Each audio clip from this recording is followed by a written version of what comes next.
Hello friends, welcome back to my channel Mishi daily routine. तो हमेशा की तरह आज भी मैं लेके आई हूँ आपकी खिदमत में एक बहुत ज़बरदस्त सा ट्रिक जिसको यूज़ करके आप अपने बहुत से पैसे बचा सकते हैं और हैरान भी होंगे। तो चलिए स्टार्ट करते हैं आज की वीडियो को। और ये टिप आपके बहुत ज़्यादा काम आने वाला है, इसलिए इस वीडियो को आपने बगैर स्किप किए देखना है ताकि आपको इससे फ़ायदा हो सके और ज़्यादा से ज़्यादा शेयर भी करना है ताकि दूसरे लोगों का भी इससे फ़ायदा हो। देखिए, हमारे घर में वुडन फर्नीचर तो होता ही है, चाहे वो बेड है, कबर्ड्स हैं या किसी भी तरह के स्टोरेज कैबिनेट्स हैं, तो क्या होता है कि वुडन होते हैं और कुछ साल गुजरने के बाद ऐसा होता है कि उनकी एक शाइन जो होती है वो ख़त्म होती जाती है और बिल्कुल वो ऐसे लगने लग जाते हैं जैसे काफ़ी पुराने हैं। तो इसी मसले को हल करने के लिए मैं आज की वीडियो आपके साथ शेयर करने वाली हूँ, जिसमें हम घर में ही इतना ज़बरदस्त सा एक सोल्यूशन बनाएंगे जिससे आप इन कबर्ड्स को, इन फर्नीचर को, बेड है, कोई टेबल है, किसी भी किस्म का वुडन काउंटर है, आप उसको बहुत ज़्यादा ज़बरदस्त सी शाइन दे सकते हैं और इस मसले को आप हल कर सकते हैं बगैर एक भी पैसा खर्च किए मार्केट में। तो चलिए स्टार्ट करते हैं इस सोल्यूशन को बनाना। तो देखिए, सबसे पहले मैं यहाँ पे मैंने पैन ले लिया है और पैन को मैंने रख दिया है चूल्हे के ऊपर।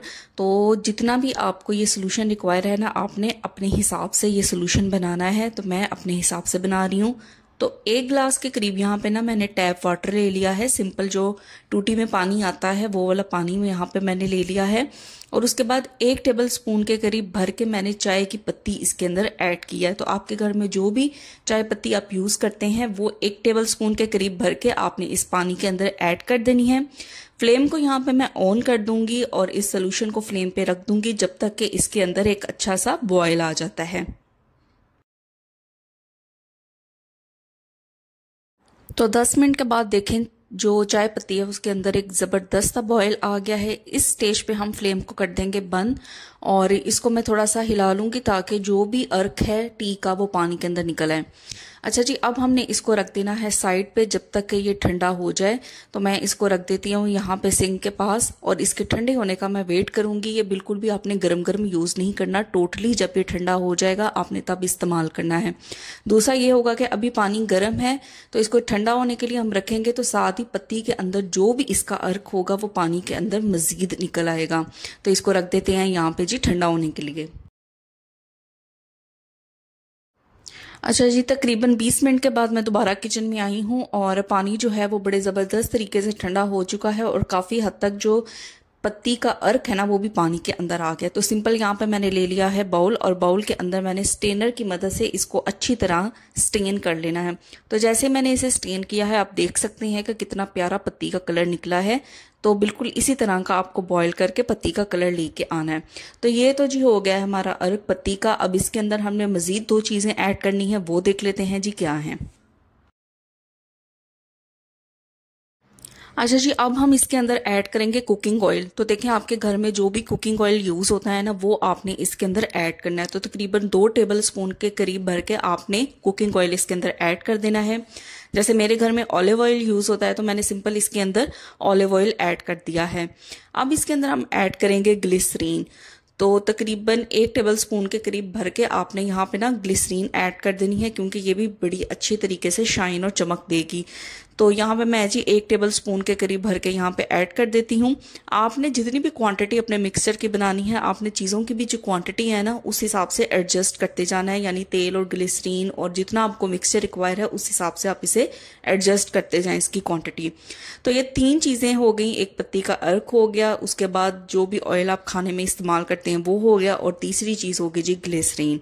अब यहाँ पे मैंने ले लिया है फोक। आप फोक लेंगे तो इसकी जो मिक्सिंग है वो बड़ी ज़बरदस्त होगी। तो सिंपल जिस तरह हम अंडे को फेंटते हैं आपने सेम उसी तरीके से इन तीनों चीज़ों को आपस में फेंट लेना है तेज़ी तेज़ी से, ताकि क्योंकि इसके अंदर ऑयल है और ग्लिसरीन है वो पानी के अंदर हल नहीं होती, इसलिए हमने जितना पॉसिबल हो सकता है हमने इसको अच्छे तरीके से विस्क कर लेना है ताकि हमारे पास एक स्मूथ सा सोल्यूशन आ जाए। तो ये देखें, अच्छी तरीके से मिक्स करने के बाद हमारा सोल्यूशन हो गया है जी रेडी। अब हम इसका इस्तेमाल कहाँ करेंगे वो देख लेते हैं और कैसे करेंगे वो भी देखते हैं। अच्छा जी, यहाँ पे आप घर की सफाई करने के लिए जो भी पुराना कपड़ा इस्तेमाल करते हैं आपने उसी का यूज़ करना है। तो देखें यहाँ पे मैंने ये कपड़ा ले लिया है। आप चाहें तो कॉटन, अगर आपके पास बहुत ज़्यादा है तो आप उसका भी इस्तेमाल कर सकते हैं, लेकिन बेस्ट भी यही है कि आप कोई भी पुराना कपड़ा यूज़ करें। तो अच्छे तरीके से हमने इस कपड़े को जी डिप करना है सोल्यूशन के अंदर, और जिस भी फर्नीचर को आपने क्लीन करना है उसके अंदर शाइन लानी है, उस फर्नीचर के ऊपर आपने इसको क्लीन करना है इस कपड़े से। तो देखिए मैंने सोल्यूशन के अंदर जो कपड़ा है उसको डिप किया है। अब मेरे सामने है जी कबर्ड, और इस कबर्ड के ऊपर मैं इसको रब करती जाऊंगी, और जैसे जैसे मैं रब करूंगी ना आप वाज़ह तौर पर फ़र्क भी देखते जाएंगे कि किस कदर इसके अंदर शाइन आना स्टार्ट हो जाएगी। और ऐसा नहीं कि जब ये ड्राई होगा तो इसका जो शाइन है वो भी ड्राई होने के साथ ख़त्म हो जाएगी, ड्राई होने के बाद भी इसके अंदर शाइन रहेगी। आप खुद वाज़ह तौर पे ये फ़र्क महसूस करेंगे कि किस तरह आपका जो फर्नीचर है वो पहले से बहुत ज़्यादा बेहतर लगने लग जाएगा, और बिल्कुल भी नहीं लगेगा कि ये बहुत साल पुराना फर्नीचर है। तो ये देखें कबर्ड की एक साइड मैंने आपको क्लीन करके दिखाई है इस सोल्यूशन से, और दूसरी साइड आप देख सकते हैं कबर्ड की। अच्छा जी, ये तो होगी कबर्ड। अब इस तरह के अगर आपके घर में ड्रॉर हैं और वो भी वुडन है तो उसके ऊपर भी आप इसको यूज़ कर सकते हैं। तो जिस किस्म की भी लकड़ी है ना आप इसके अंदर इसको यूज़ कर सकते हैं, और अप्लाई करने के बाद आप खुद वाज़ह तौर पर फ़र्क भी महसूस करेंगे। और ये देखिए ये मेरे पास ना इस तरह का स्टोरेज कबर्ड है स्मॉल वाला, और इसकी वुड आप देख सकते हैं डिफरेंट है और इसका कलर भी डिफरेंट है। तो इसके ऊपर भी मैं ये वाला सोल्यूशन अप्लाई करूंगी, और अप्लाई करने के बाद इसके अंदर भी एक ज़बरदस्ती शाइन आ जाएगी। और इसी तरीके से जो भी आपका बेड है, जो भी आपके घर में कबर्ड्स हैं, किचन कैबिनेट्स हैं, उनको इस तरीके से अगर आप इस सोल्यूशन से महीने में या 2 महीने बाद एक दफ़ा आप इसको पॉलिश कर लेंगे, या इवन 3 महीने बाद भी आप इसको कर लेंगे ना, तो आप फ़र्क महसूस करेंगे वाज़ह तौर पे। और ऐसी शाइन आएगी ना कि आपको लगेगा कि ये जो फर्नीचर है ना ये इतना ज़्यादा पुराना नहीं है। और ये देखें जी आपके सामने अब मैं यहाँ पे बेड के पास आ गई हूँ। तो बेड के ऊपर भी हमारी लकड़ी होती है और साइड्स पे भी लकड़ी होती है। तो आपके सामने मैं इसी सोल्यूशन के अंदर इसको डिप किया है इस कपड़े को, और ज़बरदस्त तरीके से जी मैं इसको क्लीन करूँगी, और इसका फ़र्क भी ना मैं आपको वाज़ह तौर पर दिखाऊंगी। अच्छा, मुझे जब ये टिप पता चला था ना तो मैंने ही आंखें बंद करके इसके ऊपर भरोसा नहीं कर लिया था। मैंने इसको घर पे खुद बनाया है और आजमाया है और चेक किया कि वाकई ये जो टिप बताया गया है ये ठीक है या नहीं है।